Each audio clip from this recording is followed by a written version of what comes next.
በሀገሪቱ ሁለንተናዊ ለውጥ ለማምጣት የምሁራን ንቁ ተሳትፎ ወሳኝ መሆኑን የደብረታቦር ከተማ አስተዳደር ከንቲባ ደሴ መኮንን ተናገሩ። ትውልድ በመምህር ይቀረጻል፣ ሀገር በትምህርት ይበለጽጋል በሚል መሪ ሀሳብ ከደብረታቦር ዩኒቨርሲቲ መምህራን ጋር ውይይት ተካሂደዋል። አለምነሽ ንጉሴ ተጨማሪ አላት። በደብረታቦር ከተማ የዩኒቨርሲቲው መምህራንና የመንግስት የስራ ኃላፊዎች በተገኙበት በተካሄደው ውይይት የመልካም አስተዳደር ጥያቄዎችን በተገቢው መንገድ በመመካከር መፍታት እንደሚገባ ተነስቷል። የማህበረሰቡን እሴትና ሀገር በቀል እውቀቶችን በሳይንስና ቴክኖሎጂ በማገዝ የተሻለ ትውልድን ማፍራት እንደሚገባ የውይይቱ ተሳታፊዎች ተናግረዋል። ማህበረሰባችን ያለውን እውቀት ማገዝ መቻል አለብን። ሳይንስ ያስፈልጋል፣ ቴክኖሎጂ ያስፈልጋል። ግን ደግሞ ትልቅ እውቀት ደግሞ እንዳለ ከማህበረሰባችን መረዳት መቻል አለብን። ስለዚህ የምንሰራቸው ምርምሮች የምንሰራቸው ቴክኖሎጂ ሽግግሮች ይህን ያገናዘበ መሆን መቻል አለባቸው። በነገራችን ላይ ሌላ መፍትሄ የሚያመጣለት አካል የለም ለዚህ ማህበረሰብ። ለዛ መደማመጥ ያስፈልጋል፣ መወያየት ያስፈልጋል። ሀገር በዋናነት የምትገነባው በተማረ ኃይል ነው።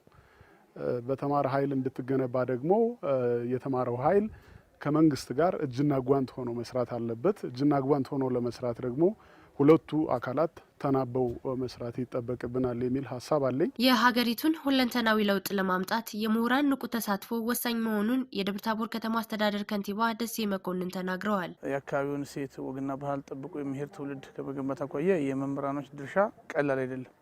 አሁን ላይ የገጠመንን የሰላም እጦት በተገቢው መንገድ ወደ ተሻለ ደረጃ ለማምጣትም የእነሱ ድርሻ ቀላል አይደለም። ምክንያቱም አንድ እንደ ማህበረሰብ የችግሩ ተጋፋጭ የችግሩ ቀማሽ ናቸው። ይህን በተገቢው መንገድ ወስደው እነሱም ቢሆን ሰላም እንዲሆን መስራት አለባቸው። ማንም ሰው የነካይ ሰላም ሆኖ የበለጠ እንዲለማ ከፈለገ የሰላሙ ጉዳይ የኔ ነው ብሎ መስራት አለበት። የደቡብ ጎንደር ዞን ዋና አስተዳዳሪ አቶ ጥላሁን ደጀኔ ያጋጠሙ ችግሮችን በመፍታት ሀገር በሁሉም ዘርፍ የተሻለ ደረጃ ላይ እንድትደርስ ምሁራን ብቁ ዜጋን የማፍራት ኃላፊነታቸውን እንዲወጡ ጠይቀዋል። የሰው ሀብትን በማፍራት ወደር የሌለው ማህበራዊ ሀብት ነው።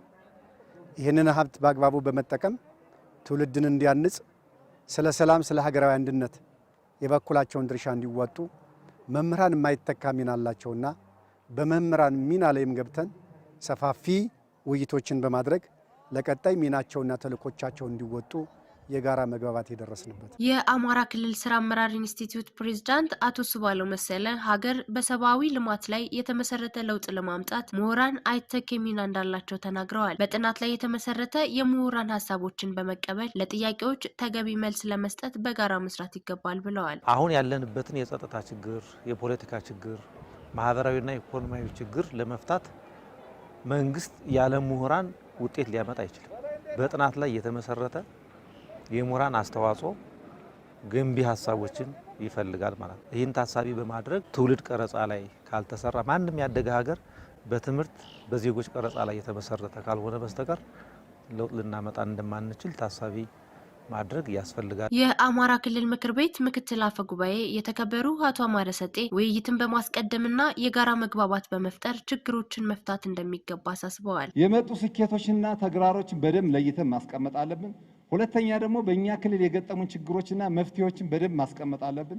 በሶስተኛ ደረጃ ደግሞ ዋና ዋና የህዝብ ጥያቄዎች ደግሞ እንዴት እንደሚፈቱ መነጋገር አለብን። ክልሉን በምርምር በማገዝ የመውጫ መንገዱን በማሳየት ከእናንተ ብዙ ይጠበቃል። የተጀመሩ የለውጥ ሂደቶችን ለማስቀጠልና ዘላቂ ሰላምን በማረጋገጥ እንደ ሀገር የተጀመሩ የለውጥ ሂደቶችን ለማስቀጠል ምሁራን ተሳትፎ እንዲያደርጉ ጥሪ ቀርቧል።